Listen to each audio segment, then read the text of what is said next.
thanks for coming in today to sit down and talk with us a little bit. Sure, thank you for having me. Yeah, I know you've been doing some traveling recently, so I have. it's nice to come settle back into St. Louis for a little while. Yes, I'm looking forward to it. Yeah, and where did you go? I went to Berlin on business. Okay. And on the way home, I made a pit stop on the East Coast to visit some family. Okay. Yeah. All right. Yeah. Yeah, and you travel a lot, right? I do. Yeah. Yes. So for just getting started, Yeah. could you give us some information that might be relevant for people to understand as it relates to your life in your floating practice? Just a little bit of background about, what you do and that sort of thing.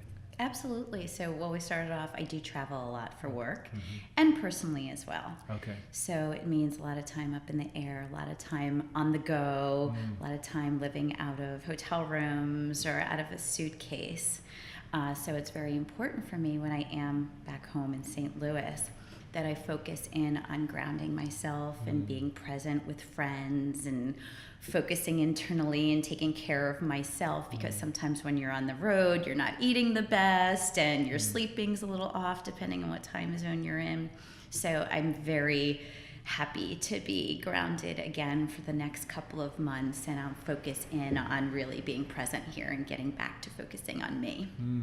And how long have you been engaged in this process of travel and traveling a lot? And you do a lot of international travel too, right? Yeah, it's been, I'd say, within the past 10 years. Okay. And it started off with the requirement of the job, the position I was in. That started affording me the international travel, which adds level. I wasn't used to that because, these long flights, the time zones, not being able to, your sleep patterns being off. And then you just can't snap a finger if you're in a time zone that's 12 hours ahead, and then you fly back and then you're 12 hours behind. You can't just snap your fingers and get back into the swing of things. It's a gradual process. And have you come up with a regular, like your own regular process for preparing and like receiving yourself before and after these trips? Have you got that pretty well down pat? I do. Yeah? Yes, because I'd say it really started ramping up over the past 6 years. Okay. And it doesn't happen constantly, but I find that when I do travel, it happens in clusters. Okay. And I purposely kind of do it in those clusters. So then I do have some downtime. So it's not always on the go, then a steep drop off. So it's kind of like up, then down, then up, then down. Yeah. So knowing that cycle and allowing myself the downtime after I do get off a cycle of some, big travel, that's very helpful for me, because if I feel like if I sustain it too long, then I start feeling off and kind of it just throws me off in multiple ways. Yeah, and you also, on these trips, right, there's a lot of planning, right? Because you're planning events. Yes. And coordinating, and there's a lot of details, and there's a lot of logistics, and a lot of anxiety, and a lot of pressure. And when I'm away, sometimes in these international areas, I wake up at 5. My day starts at 5 a.m. And I don't shut down till midnight. Could you talk a little bit about just what you're doing and what you're trying to accomplish while you're on these trips? Absolutely. So these are large-scale events, hundreds of people for my work. Okay. So I not only am the business owner, but I'm everything soup to nuts, from logistics and AV and entertainment and everything to do with these events. So I tend to go a few days beforehand, prep the event area, then I'm on when it's showtime for multiple days. And then there's usually a recap after the event. So even a 2-3 day event winds up being a full week when you blend in travel time and getting there early and the recap afterwards. So it's high pressure, it's high stress, everything's on your shoulders. and I take it, I want everything to be perfect. So a lot of focus and detail and energy goes into ensuring that it's as seamless and as perfect as possible.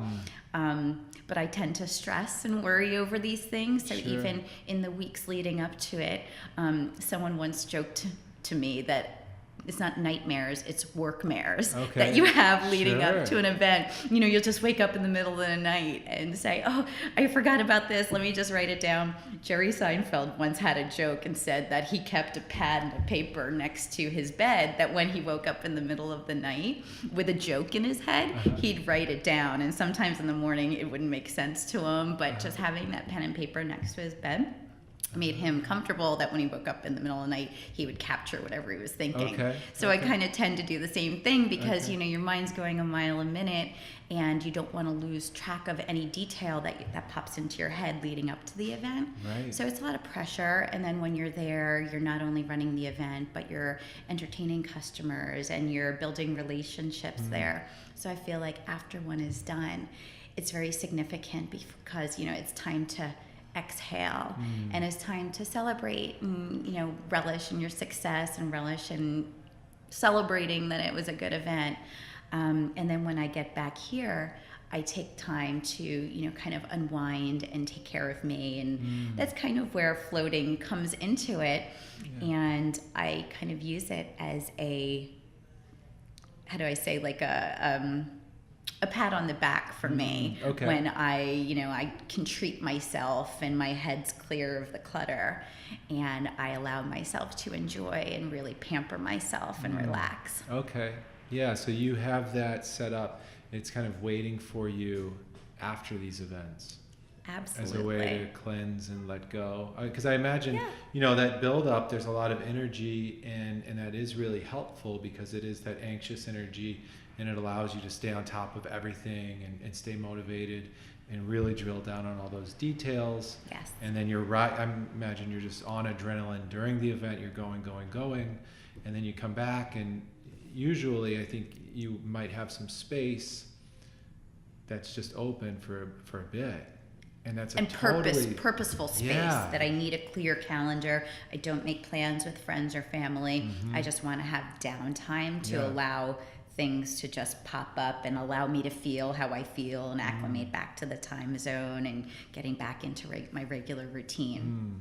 And so floating for you is this transition of coming back and kind of recovering a little bit, like allowing yourself to drop back down into a regular process? Absolutely. And another fun thing that floating has turned into, so I turn it into a little social kind of event.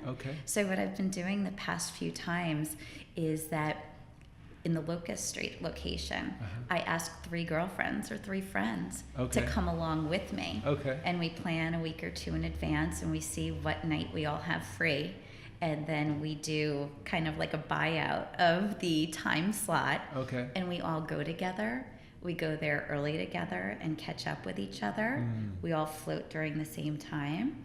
And then we get to chill out and enjoy afterwards and kind of catch up, but then talk about, our experience during floating as well. So there's a social element to it as well. So you get to combine some wellness, personal wellness with social kind of togetherness and relationship building.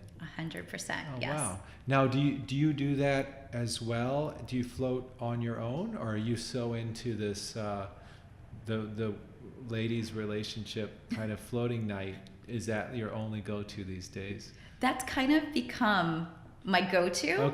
Whereas, and I'm a very inclusive person anyway, because when I am here, because I do travel so much, when I am here, I do try and connect back with friends and hang out with them. And it's very hard sometimes when you have one-on-one time with people. There's just not enough time to catch up with everyone individually. So there's a core group of, I'd say, about 6 or 7 friends that I have that are all floaters.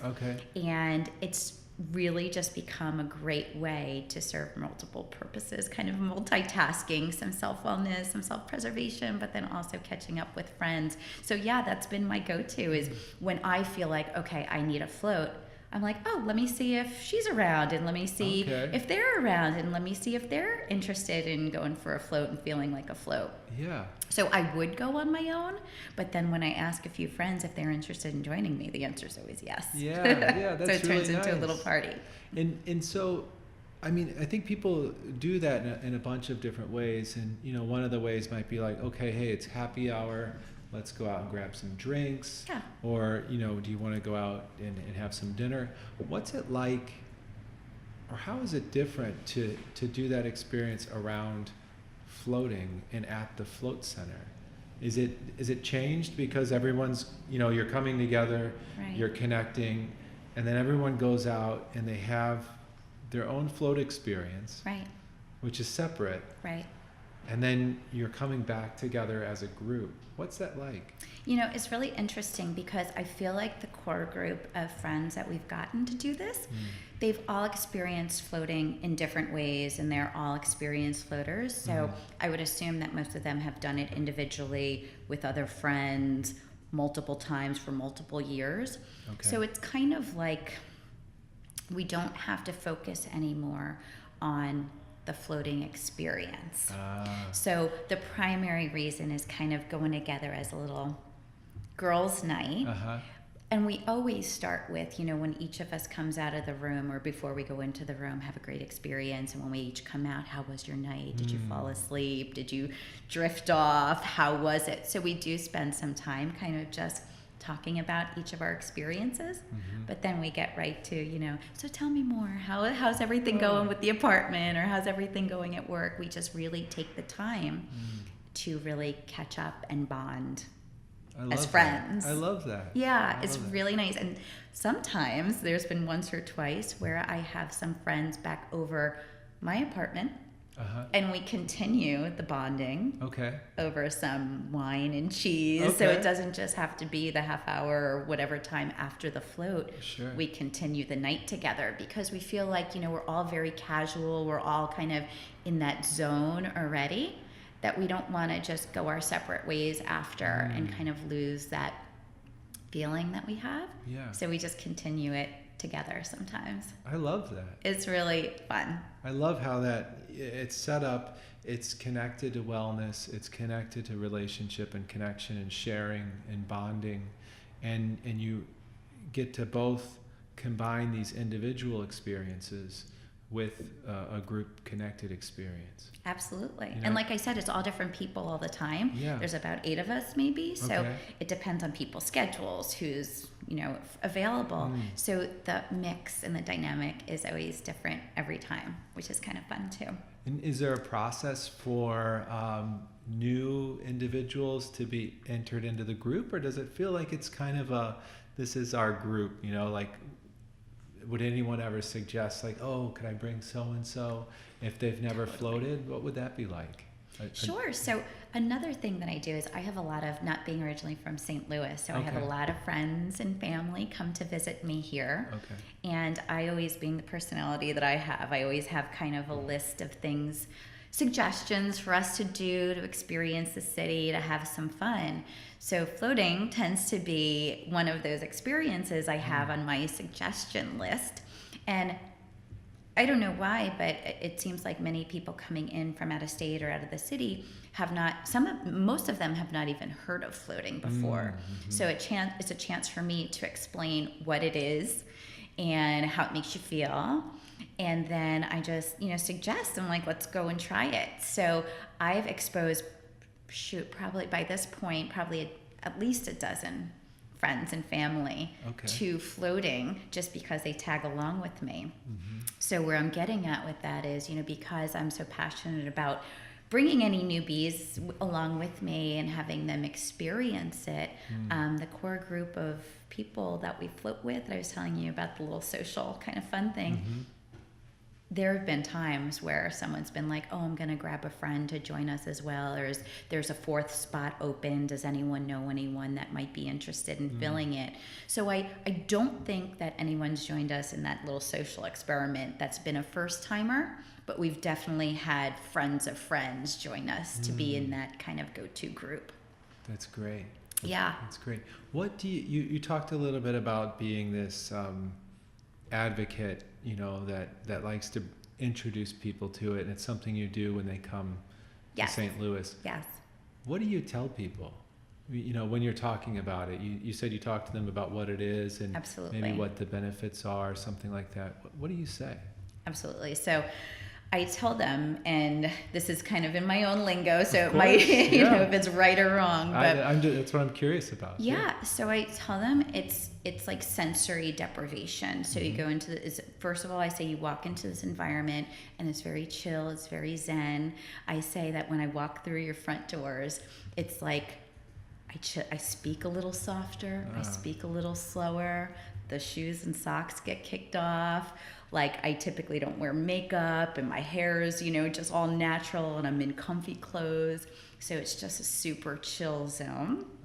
And then when you go into actually floating, most people, I feel like their hesitation is when you say it's in some sort of room or they think of some chamber or they think of claustrophobic, like an MRI machine. Yeah. That's what I feel like. And I try to figure out how I explain that to make them jump there, because that's usually, you know, you get the hands That's up like, yeah. I'm, you know, no, I don't know. That's too, or the other thing is when I tell them it's 90 minutes, that sometimes makes them be like, oh my gosh, I'll get fidgety. I can't do anything for 90 minutes.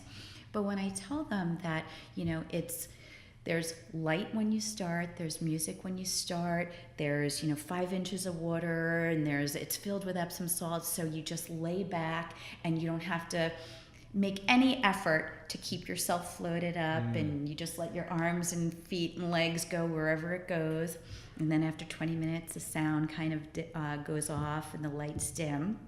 And then what I tell them I do is I meditate, and that's something new for me because the first few times I found that my mind would wander and I'd start coming up with my to-do lists and what I have to get at the grocery store the next day. So to keep myself focused and to kind of clear my head so I can really enjoy, I start, you know, I envision a hole in the top of my head and I just start counting, like the counting sheep thing. So visually, I close my eyes and visually I try and point my eyes up to my head and the hole going out of my head, and then just counting.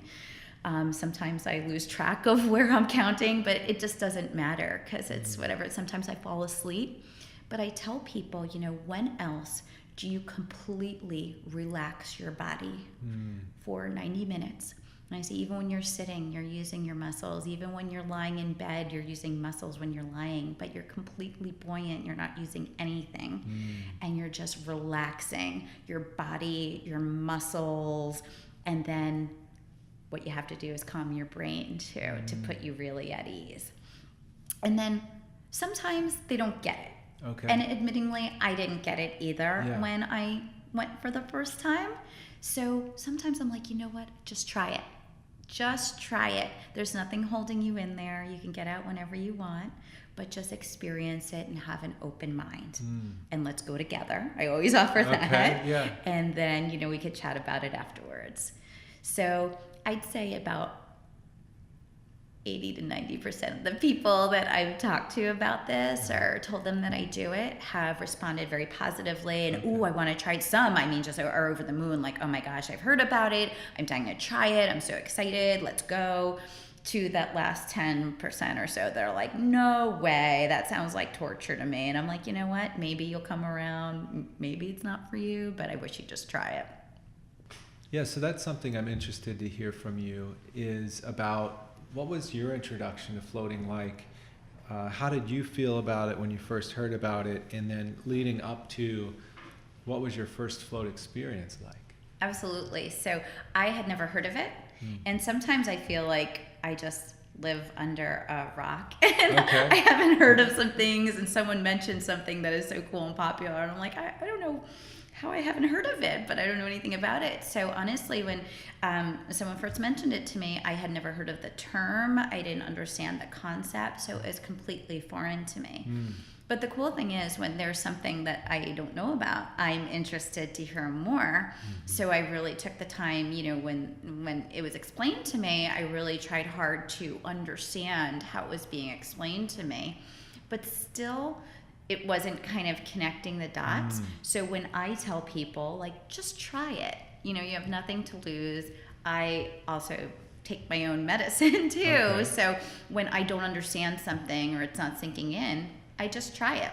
Okay. So with my first float experience, and the kind of cool thing is sometimes I don't want to know all the details. I want to kind of go in completely not knowing what to expect and then learning as you go. That's part of, I think, the process.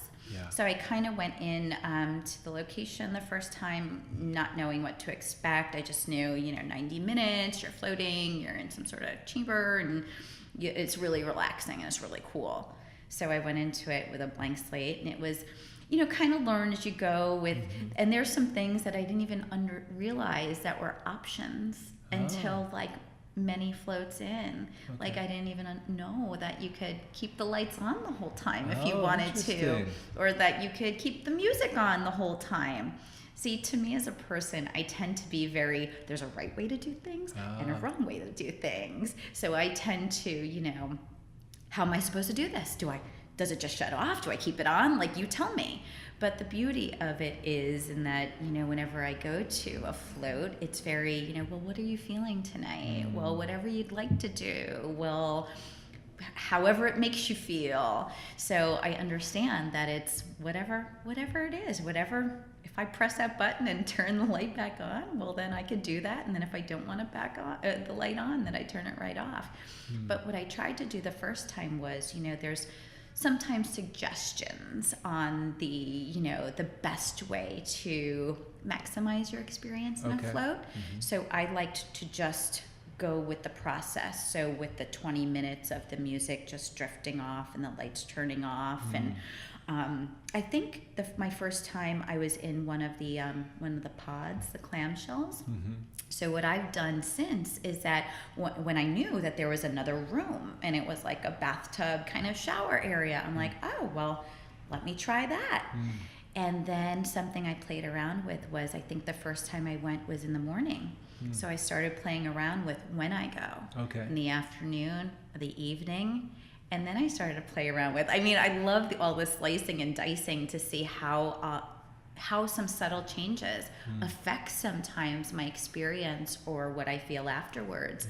Sometimes if I go on a rainy, cloudy day or a really cold day in the winter versus a sunny, beautiful day during the summer, it affects, sometimes I'm very anxious to be back outside enjoying the beautiful weather. So I don't enjoy it as much as maybe if it's a cloudy, cold, rainy day that I just want to snuggle in there and stay in there as long as I can. Yeah. So that's been the fun. And I think now I'm close to maybe 15 floats or so. Okay. So I don't do it super often. I kind of maybe say like once a month or once every other month, how it fits into my schedule. And like I said, I use it almost as like a treat to myself, whether it's a massage, I use it in the same way, or going to get a manicure, pedicure, anything that's kind of self-care, pampering, enjoyable. I think if you do it too much, it loses its effect.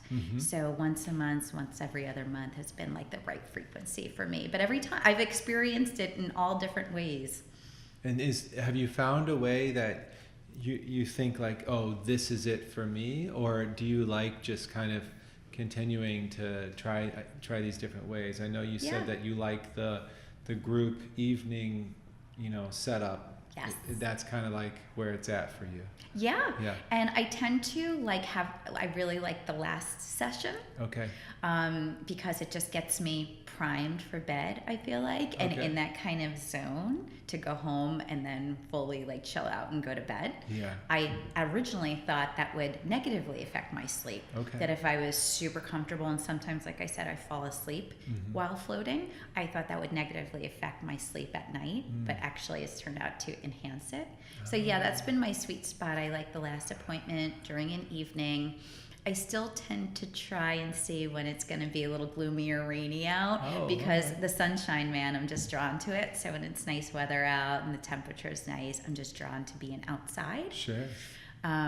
Yeah, so I find myself even during the winter, because I feel so toasty and warm, and I feel like it's just a blanket when I go in there. I just feel so good that sometimes when it's so cold out, because I don't like the bitter weather, it just feels very warm to me. Yeah. In the winter it's nice and warm and cozy in there. Yeah. Feels good. Yes. Yeah. I wanted to ask you, as you you come in and you have your experience at FLOAT STL, are there certain aspects of the experience that resonate with you, that you feel really connected to, in the center, or other elements outside of the specific float itself? Yeah, so I like to get there as early as possible. Okay. Because Well, I that makes me really happy. enjoy the I usually get there. So if I meet friends, we meet 45 minutes before the float time. Okay. And then that gives us about 15 minutes. You're starting to get a little bit of my organization. 45 minutes before the float time. That gives us 15 minutes drive time to get to the float center and park. Okay. Then we get inside, check in, take off our shoes. We sit on the couch and get a hot tea or water. And that's my time. I really like a full half hour to just kind of decompress, peel the layers back, kind of, like I said, I start talk slower, I kind of unwind, and I feel like I need that transition time or that prep time to kind of get me in the zone. So I really enjoy that half hour lead up.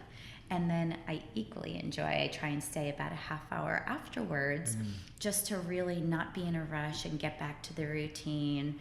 I like to, have my cup of tea afterwards, and really, as my hair is wet, just let it, hang down and air dry a little bit, and really just stay on the comfy couch and just kind of bask in the post-float glow.